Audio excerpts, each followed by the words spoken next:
Yo quiero hablarte acerca de la importancia del servicio, porque todos aquí, los que estamos aquí en la iglesia, fuimos llamados a servir, ¿verdad? Dile al que está a tu lado, fuiste llamado a servir.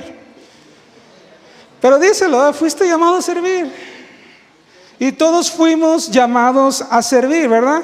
En el año de 1997, ya hace algunos ayeres, ¿verdad? Tuve yo la oportunidad de experimentar a Dios en mi vida de una forma tan especial, ¿verdad? Y poderosa sobre mí.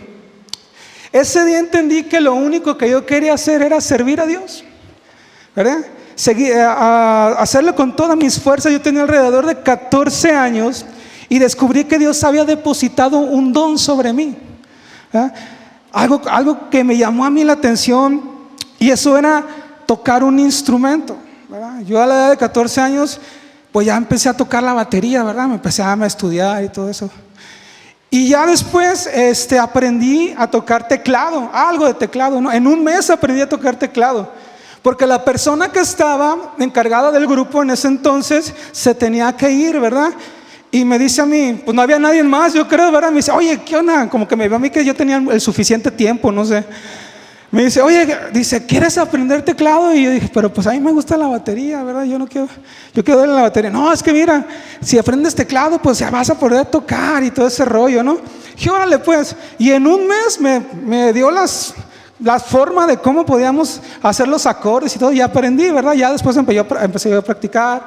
Después aprendí a tocar algunos otros instrumentos, la guitarra, el bajo, y por alguna razón empecé a dirigir la alabanza allá en la iglesia donde estamos, ¿verdad?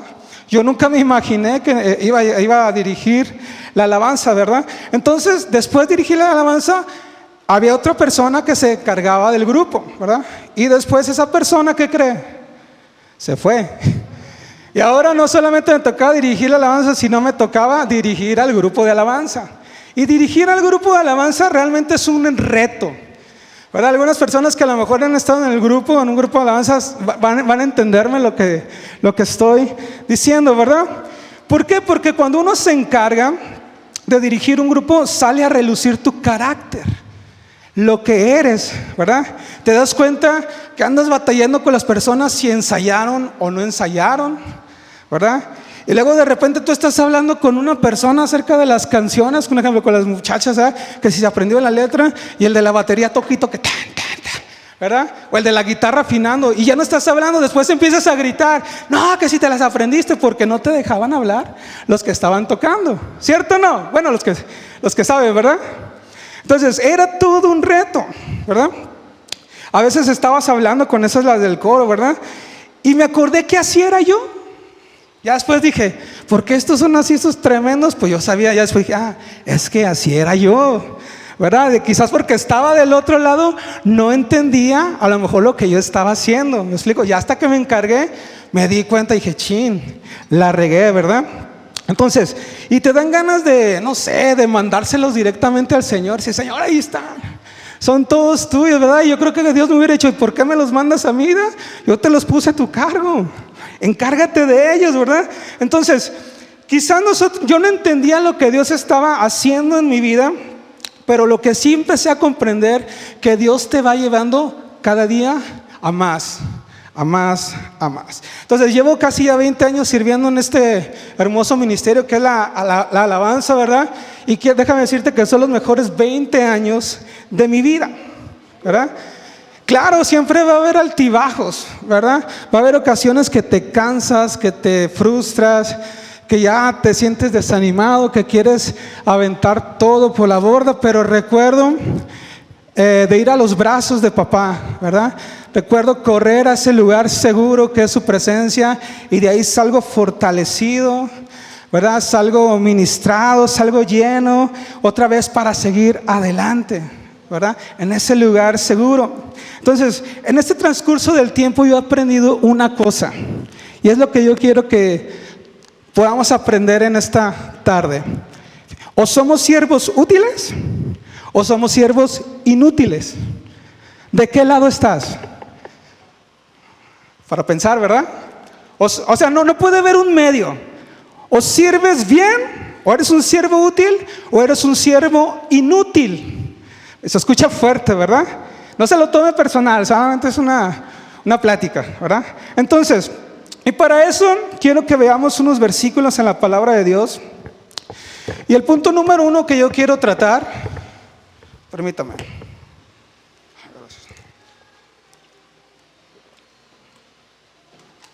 Es servir a los demás te llevará a alcanzar lo que Dios tiene para ti, ¿verdad?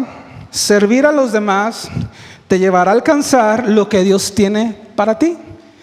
Todos sabemos que Dios tiene algo especial para cada uno de nosotros, pero el servicio te va a ayudar a alcanzar esas promesas o esas bendiciones que tú tienes para ti, que Dios tiene para ti, perdón.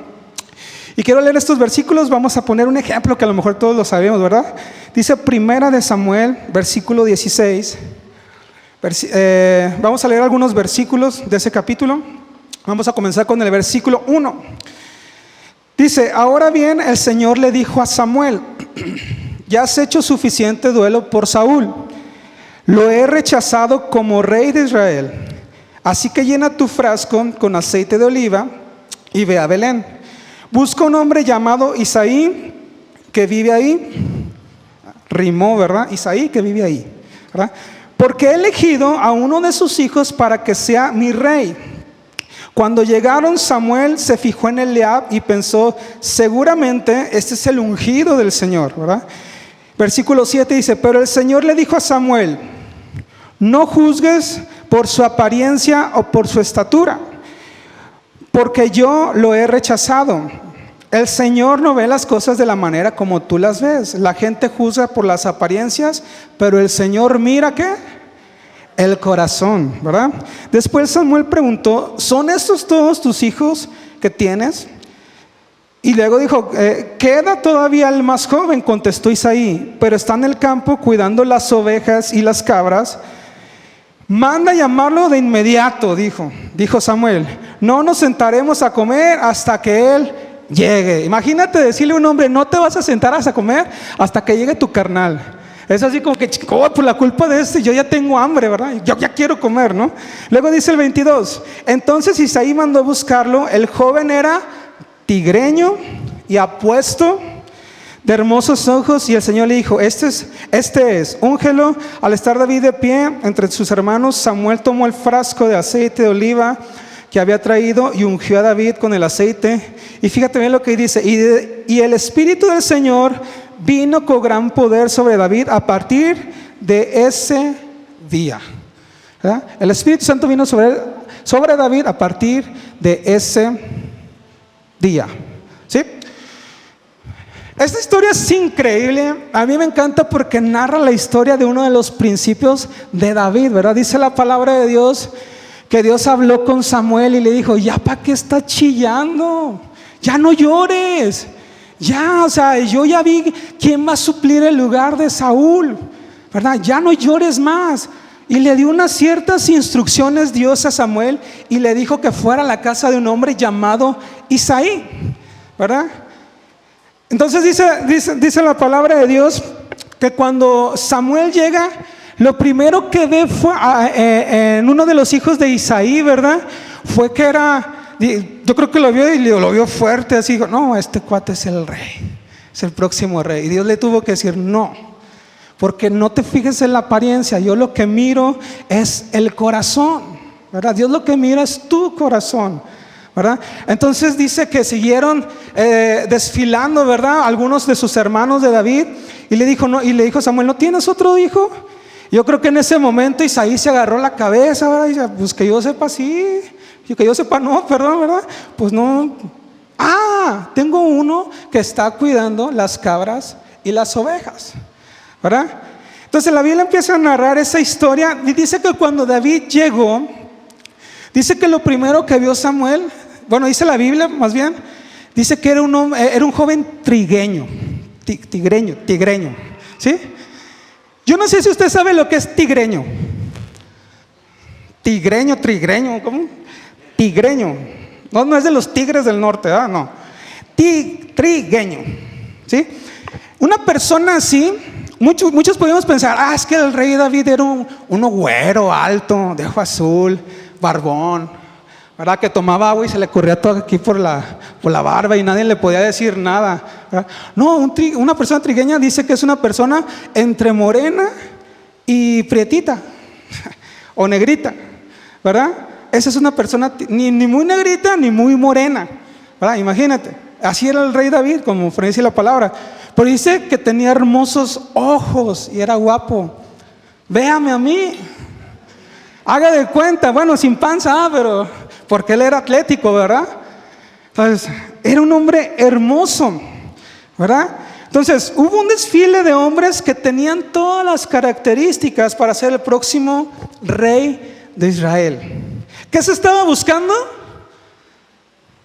A ver, ¿qué se estaba buscando? Un rey, ¿verdad? ¿Sí está conmigo?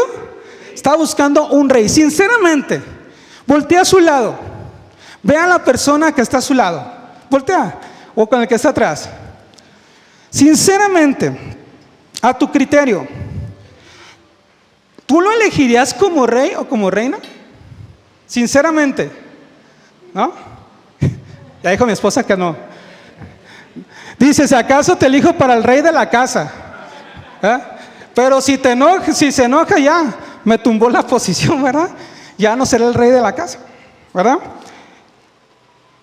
Para la vista de todos, un rey tendría que ser como fuerte, ¿verdad? Inteligente, luchador, guapo, tenaz, estratega, con agallas, ¿verdad? Alguien fuerte. Eso quizás serían las características para que una persona fuera rey, ¿cierto o no? Uno lo vería, si este va a ser mi rey, yo quiero que sea así, que tenga estas características, estas cualidades, ¿verdad? Entonces, así me recordé, ¿ustedes conocen un actor que se llama Chuck Norris? Bueno, Chuck Norris era un cuate entre los 80s y 90s de las personas más aclamadas en Hollywood, ¿verdad? Este cuate peleaba con Bruce Lee y casi le ganaba, ¿no? Bruce Lee sí lo conocen, ¿no? Nadie le podía ganar a Bruce Lee, pero este cuate casi se lo zumbaba, ¿no? Entonces era un artista que fuera muy aclamado en la época de los 80s y 90s y se me hacía gracioso porque ahora empezaron a hacer un montón de memes acerca de Chuck Norris, ¿verdad?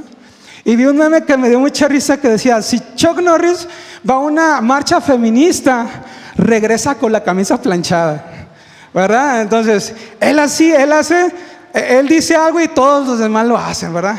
Entonces, a lo mejor uno quería que un rey fuera así, ¿verdad? Que tuviera esa autoridad como Chuck Norris, ¿verdad? Y Dios le tuvo que decir a Samuel, no mire su apariencia, ¿verdad? Porque yo miro el corazón.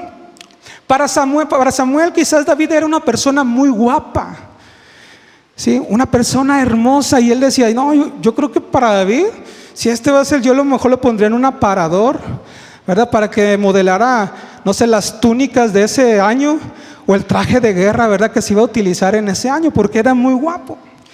Entonces, David lo primero que hizo fue menospreciado por su familia. Fíjense nomás. Fue menospreciado por su familia, incluso por una de las personas más importantes de Israel, Samuel, ¿verdad? A cierta manera lo despreció por cómo era. Entonces, pero Dios ya había visto su corazón. David servía a su padre. Esto es clave. David servía a su padre. Cuidaba las ovejas, no eran de él, pero las cuidaban como si fueran de él, ¿verdad? Daba su vida por cuidar las ovejas de su padre, ¿verdad? ¿Cuántas veces nosotros hemos sido menospreciados también por la gente? ¿Verdad? En ocasiones, las primeras personas que te menosprecian a ti, ¿quién creen que es?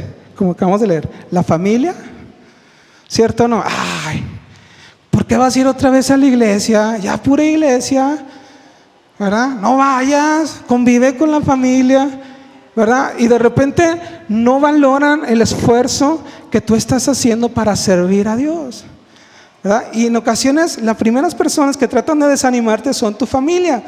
Y así le sucedió a David. No solamente fue desanimado por su familia, menospreciado, por su familia, por Samuel, sino también fue menospreciado por la persona más importante de Israel, el rey, ¿verdad? Y quiero que leamos primera de Samuel 17, 32, 35. Fíjense bien, esta es una charla que David está teniendo con Saúl, el rey. Dice, versículo 32, no te preocupes por este filisteo. David le está diciendo al rey, ¿verdad? Le dijo David a Saúl, yo iré a pelear contra él. Y fíjense la respuesta que le da Saúl a David. Le dice lo primero, fíjense, no seas ridículo, ¿verdad? No seas ridículo, respondió Saúl. No hay forma que tú, muchacho, eres tan solo un muchacho, y él ha sido un hombre de guerra desde su juventud. Pero David insistió, he estado al cuidado de las ovejas y cabras de mi padre. Y fíjense la respuesta, cuando un león viene o un oso para robar un cordero del rebaño, yo lo persigo con un palo y rescato el cordero de su boca. Si el animal me ataca, lo tomo de la quijada y lo golpeo y lo mato. Sinceramente, o sea, ¿creen que David no sabía pelear? Un oso, un león. Me explico lo que podía hacer David. Quizás nadie lo veía lo que hacía en el campo, ¿verdad? Nadie sabía las estrategias, cómo David podía pelear. Sinceramente, nosotros, si fuéramos pastores, ¿verdad?, cuidando un rebaño, viene un león y agarra una oveja, ¿realmente harías esto? Al contrario, no, llévate otra, ¿verdad?, pero ya vete, ¿ah? Y no, o sea, dice David que iba y con palos, y no solamente dice que lo agarraba de la quijada, yo no sé cómo rayos lo hacía, ¿verdad? Y lo mataba al oso o al león. Qué increíble, ¿verdad? Qué increíble. Nosotros realmente vemos un chihuahuita, un perrito, y empieza a ladrarnos y quítate, ¿verdad? Te empieza a poner nervioso, ¿verdad?, el perrito. O vemos un gato que se nos queda viendo y frunce la cola y nos ponemos nerviosos. Bueno, yo al menos sí, ¿verdad? Ya hasta le das la vuelta y dices, no, pues déjame voy. O un ratón, ¿verdad? ¿Cuántos son valientes para matar ratones o ratas? No, o sea, de verdad que sí es cierto que te brincas a la silla, porque no sabes qué te causa ese efecto, ¿verdad?, de ver ese animalito indefenso, ¿verdad?, que nomás está corriendo de ti, ¿verdad? Porque y tú lo quieres matar, pues te quiere correr. Pero David no, David decía que se enfrentaba a osos, a leones. Entonces, David en cierta manera había creado habilidades donde nadie lo veía. Para él no era importante que alguien lo mirara y viera toda la destreza que tenía. No solo era guapo, no solo era hermoso, también sabía pelear y cuidar algo que no era de él. Imagínate, si él podía cuidar algo que no era de él, ¿por qué crees que Dios lo escogió? Así, híjole, pues si este ocupa o puede cuidar las ovejas de su papá, imagínate si yo lo pongo como rey, ¿cómo va a cuidar a mi nación, Israel? ¿Sí me explico? A lo mejor no nos podemos menospreciar ese lugar que a lo mejor David tenía. A lo mejor si lo llevamos ahorita al contexto actual, uno podría decir, pues es que nomás me toca recibir la gente allá afuera, ¿verdad? Pásale, hermano, Dios bendiga. O sea, ¿qué tiene de especial eso? Nomás me toca pasar la cajita de las ofrendas. ¿Qué tiene de especial? En ocasiones menospreciamos esas pequeñas cosas que Dios nos está poniendo a hacer. ¿Me explico? Y Dios tenía algo especial preparado para David, así como Dios tiene algo especial preparado para cada uno de nosotros.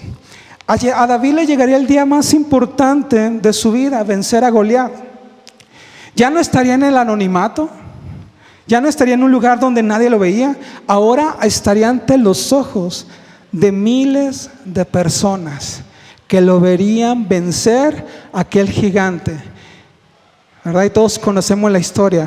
Y nosotros podemos decir, de ser un simple pastor de ovejas a convertirse en rey de toda una nación. Qué increíble, ¿verdad? Entonces, no te preocupes si no te ven, ¿verdad? Yo sé que muchos de nosotros no ocupamos eso, ¿verdad? Pero no nos desanimemos. Dios nos está viendo. Dios te ve. Dios me ve a mí. ¿Me explico? Y Dios nos está preparando para entregarnos algo que ya es de nosotros. Entonces, servir a los demás te llevará a alcanzar lo que Dios tiene para ti. ¿sí? Servir a los demás te llevará a alcanzar lo que Dios tiene para ti. Amén. Número 2, transmite o motiva a tus hijos servir a los demás. Transmite o motiva a tus hijos servir a los demás. Dice, una vida que no es vivida para los demás no es vida. ¿Sí? Una vida que no es vivida para los demás no es vida. ¿Sí? ¿Esto quién creen que lo dijo? La Madre Teresa de Calcuta, ¿verdad? Ella dijo eso. Entonces, la iglesia no puede alejarse de esta gran verdad. Jesús vino a esta tierra no solo a mostrarnos el reino de Dios, sino también a decirnos que el reino de Dios y el servicio aquí en la tierra van de la mano. ¿Me explico? Entonces, por medio del servicio, nosotros recibimos bendiciones. Si tú sirves, ¿verdad? En cualquier lugar, no solamente en la iglesia, en tu trabajo, si tú eres un buen servidor, también en tu trabajo vas a ser de bendición para algunas personas que están ahí. Imagínate aquí en la iglesia, si tú sirves aquí en la iglesia, vas a ser bendición para la gente que viene a este lugar, ¿verdad? Aumentamos nuestra capacidad de amar y nos volvemos menos egoístas. ¿Sí? Y cuando pensamos en los problemas de los demás, nuestros propios problemas parecen menos serios. Fíjate lo que causa el servir, ¿verdad? Nos hacemos menos egoístas. ¿No te ha pasado que en ocasiones decimos, ay, híjole, ya tengo puros frijoles para comer?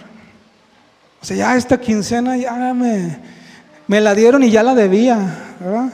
Ya no tengo nada para comer más que puros frijoles. ¿A poco no te ha pasado eso? ¿Cierto o no? Y miras a personas que a lo mejor están peor que nosotros. Bueno, al menos a mí me ha pasado así. O sea, cuando yo he visto eso, veo personas que a veces no tienen ni siquiera para comer. Y la verdad me arrepiento, ¿verdad? Y digo, Señor, perdóname.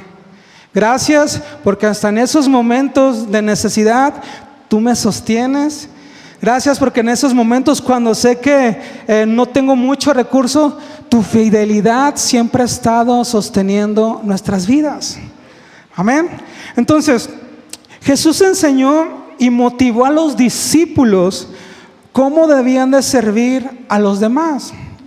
Y unos ejemplos que Jesús hizo fue lavando sus pies. ¿Recuerdan ese texto? Jesús va y empieza a lavarle los pies a sus discípulos. Y unos no querían, ¿verdad? Así como, no, es que ¿cómo tú me vas a lavar los pies, Señor? ¿Cómo tú? No quiero, ¿verdad? Y Jesús les empezó a decir, ¿verdad? Que esa es una forma de cómo Él quería también servir a los demás. Jesús nos enseñó el servicio. Era tan importante ya que Él se marcharía, ¿verdad? Y los discípulos continuarían con el trabajo que se les había encomendado.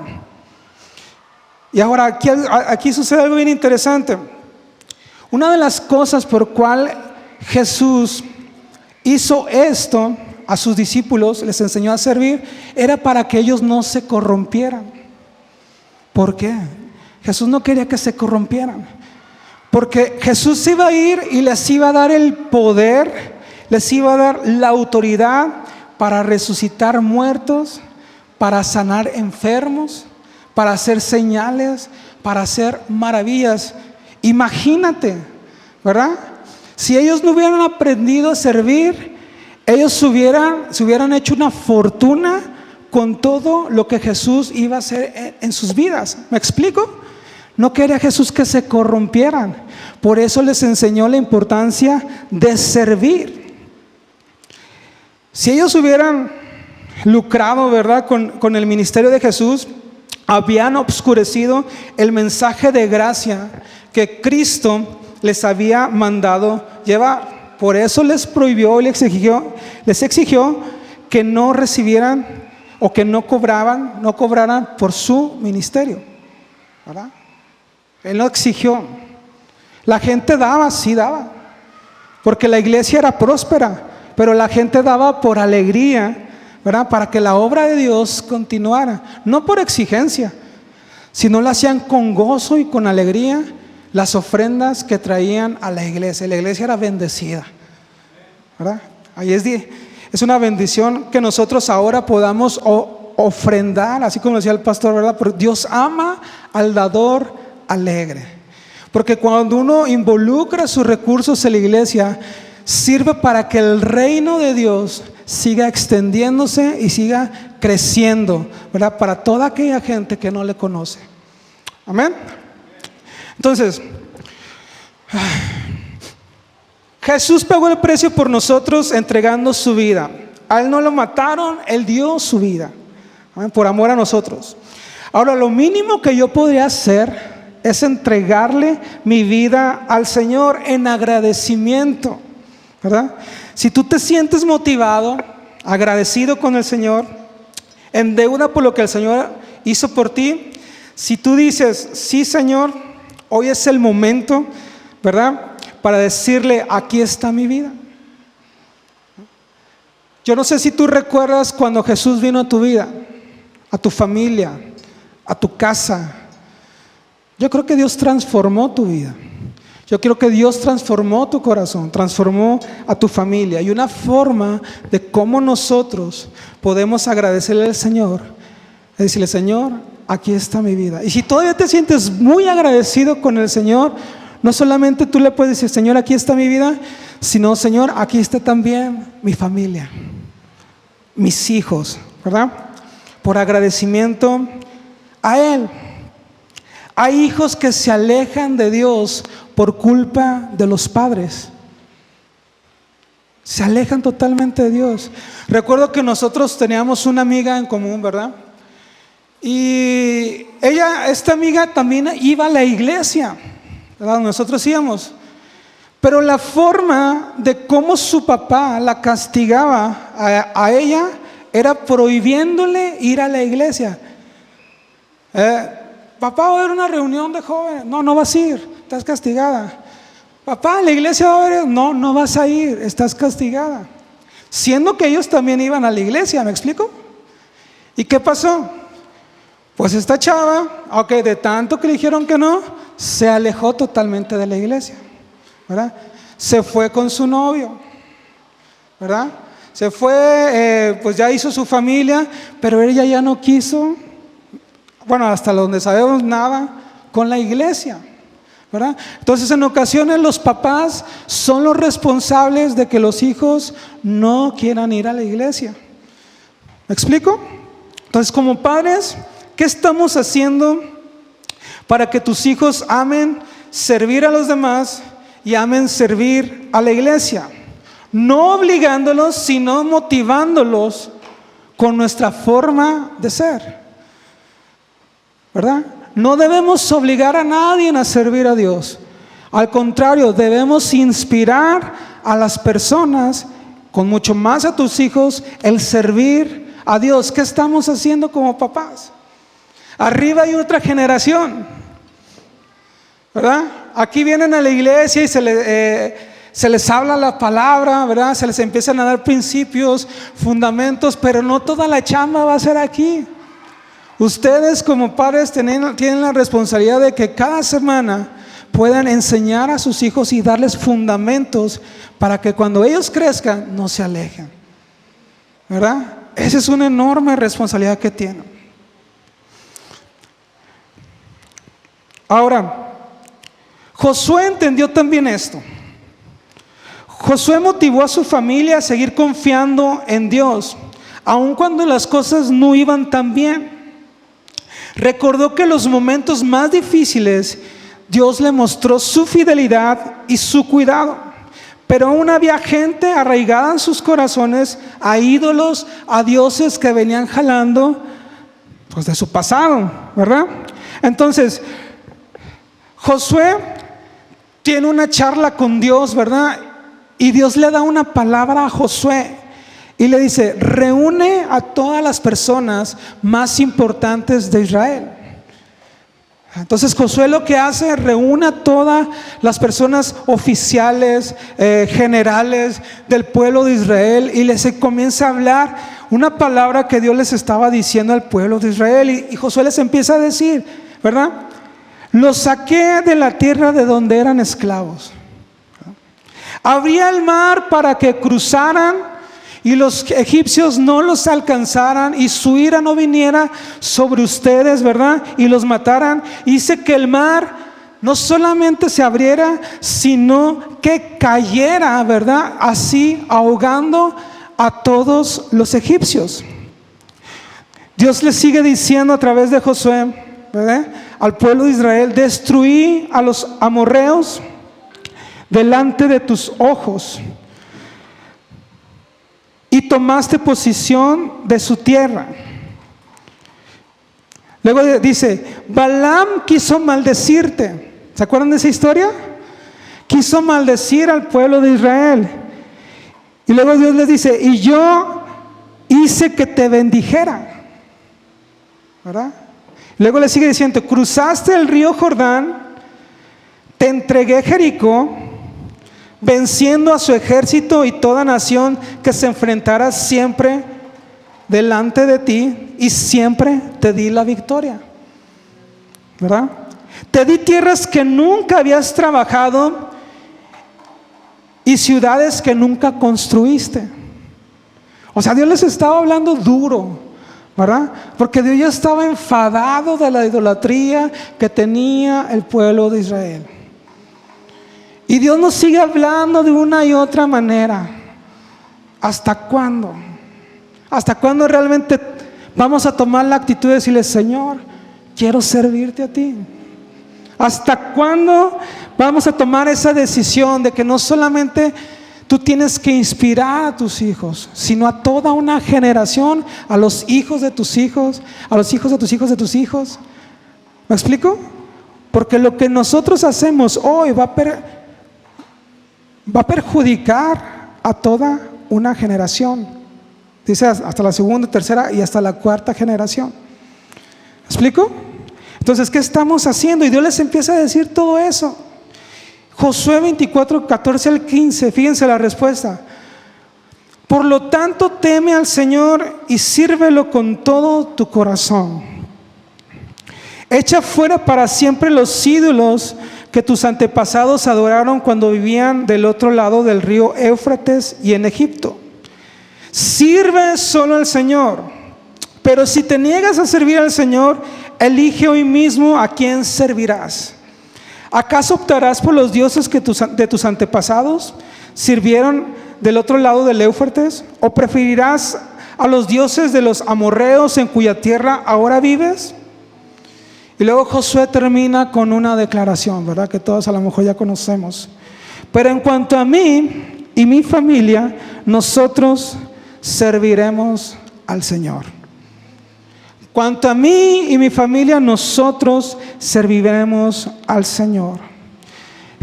Josué tuvo que recordarles de dónde Dios los había sacado.